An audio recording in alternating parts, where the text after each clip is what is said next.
Welcome to the Blüthner factory. We're here in Leipzig, Germany, where pianos have been built by Blüthner for over 165 years.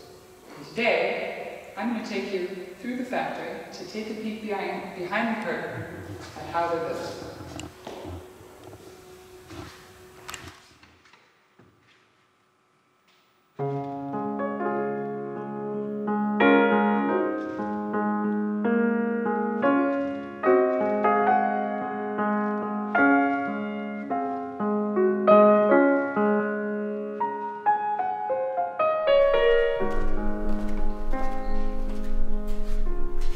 Welcome in the Zuschnitt.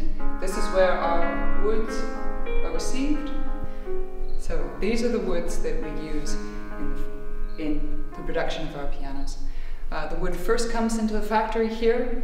We have slabs of pine, of maple, and of red beech that are mainly used in the case.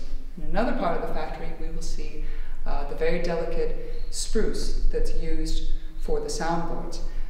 Which is very exciting because these are 250 to 300-year-old wood, spruce, grown high up in the Alps, where it's really cold, and they've grown very slowly until they reach an optimal condition for our instruments.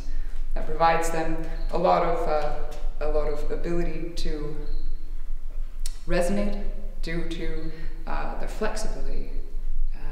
Spruce is a very soft wood. When we put it under tension, it resonates beautifully, and that's why we want very slow-grown spruce that has a minimum of 7 annular rings per centimeter. So those trees are a good 150 to 250 years old. So let's go check out some veneer.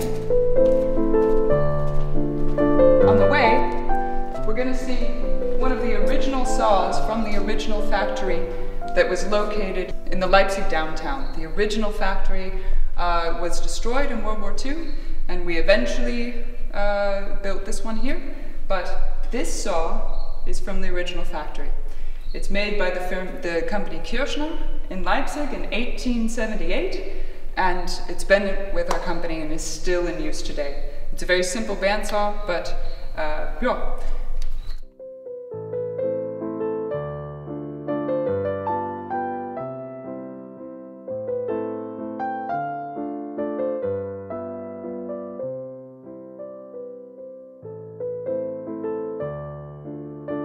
Here is the veneer station. This is where we take the most exquisite veneers from all around the world and decorate specially ordered and customized instruments with walnut burl, rosewood, pyramid mahogany, macassar, terracotta. They're all very delicate. As you can see, they're paper thin. These come in packets of strips of wood that are cut from the same tree, various different methods. Some of them are shaven, some of them are cut at various angles to get the right kind of patterns, the desired patterns to create incredible instrument designs to decorate the outside of your piano. So the piano, of course, is made from pine and red beech and things. Pine and red beech and high quality German woods for the structure, but you always have the ability to customize your instrument. So here I have a couple of samples. This is a mahogany Vivona. It's a burl of mahogany. It's a burl of mahogany. And what I'm doing here is I'm just putting a bit of moisture on the dry veneer so that the colors will really come out. And you can see it doesn't look as raw. This is more what the veneers will look like when they're actually polished or treated on the instrument. So here we also have terracotta.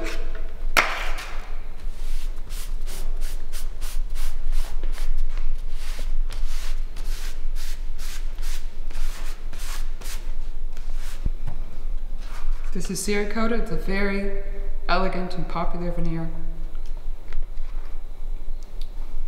very exclusive.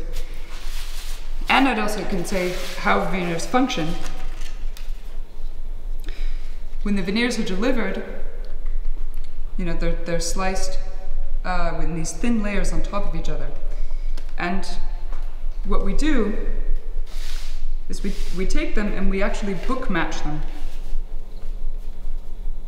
opening each layer across the face of the piano, across the entire surface of the piano.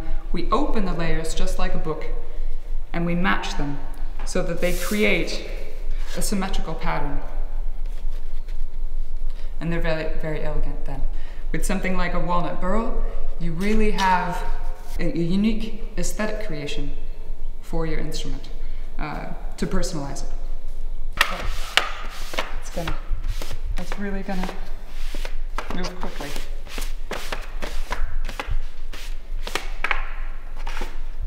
So as you can see, the moisture on the outside is causing the wood to expand, but the underside is still dry, so it's still constricted. And what you notice is that this wood, as it expands from the top, is creating a cylindrical form.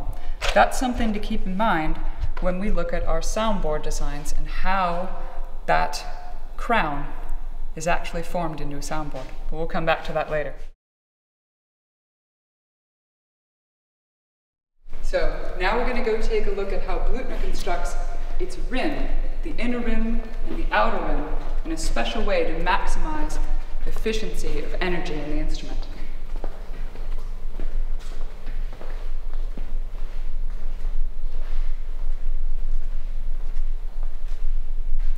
So here we see the outer rim press for a Blüthner piano.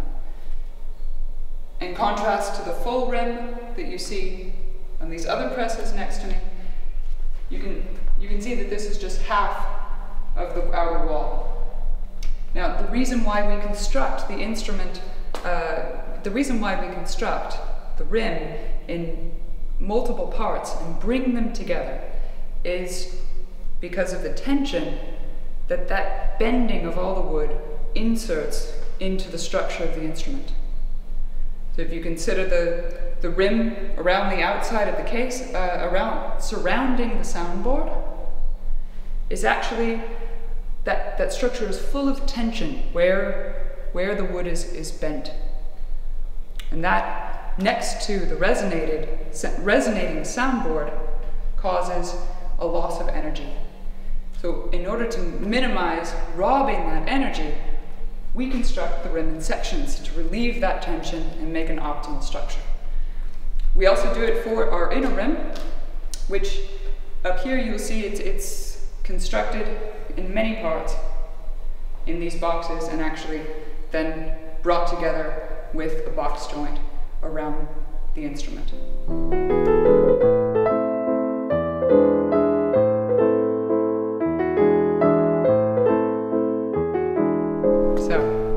Here, we're looking at the underside of a Blüthner concert grand. You see strong beams in a 3-layer construction that ensure the stability of the instrument. They're a crucial part of holding the 20 tons of string tension together with the iron frame on top. You also see the inner rim structure here that's been sectioned and brought together very precisely for the energy efficiency of that rim structure. And a new innovation from Blüthner, since about 2007, this action cavity is actually divided into individual pieces of wood so that any vibrations that come through the action mechanism and from the playing will only be concentrated on a small section of the board and not echo and resonate throughout the entire action cavity, optimizing for recording and concert performance to minimize and reduce unwanted action noise and key sounds.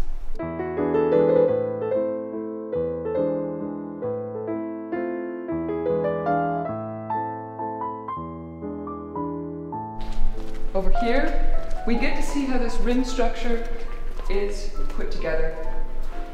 Again, I said they come with fingertop and box joints together.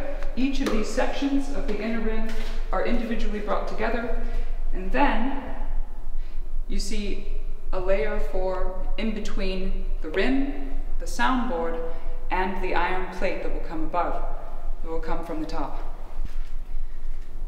So here we finally see the soundboard of the Blüthner piano. It's the heart of the instrument that translates the tiny vibrations of the strings into beautiful sound, amplified to fill an entire concert hall if need be.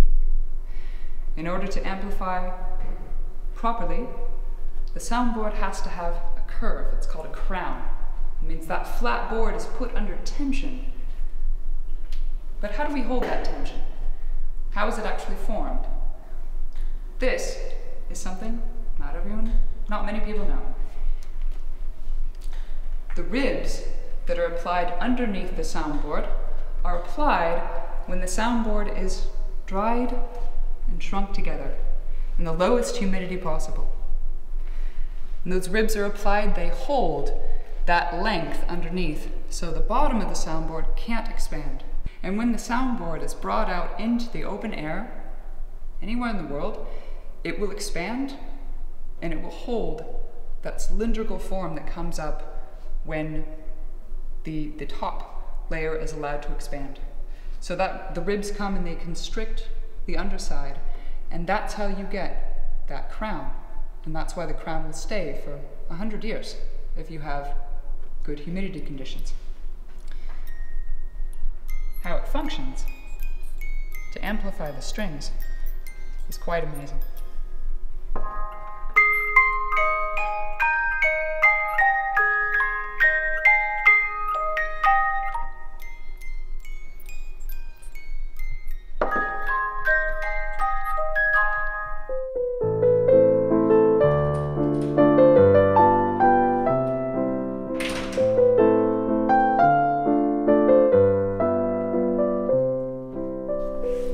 So here is where the action mechanism is going to be first set into the piano and precisely fine-tuned to give us the right touch and touch for the artist.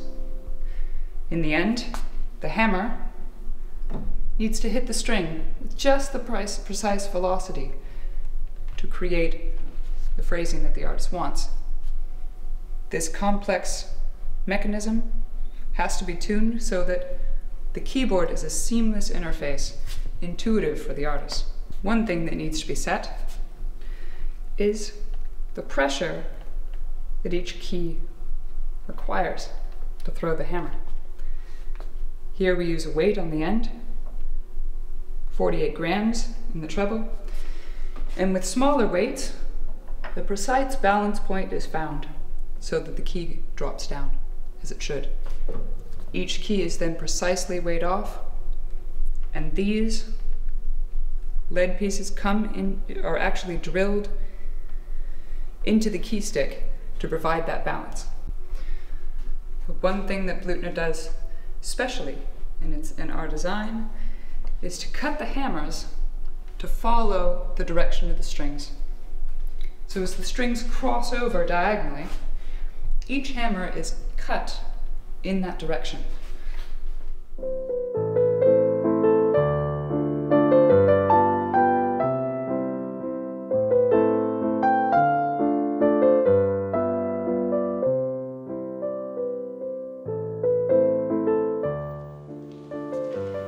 It's been my pleasure to show you the Blüthner factory and how our instruments are made. Thank you for joining me.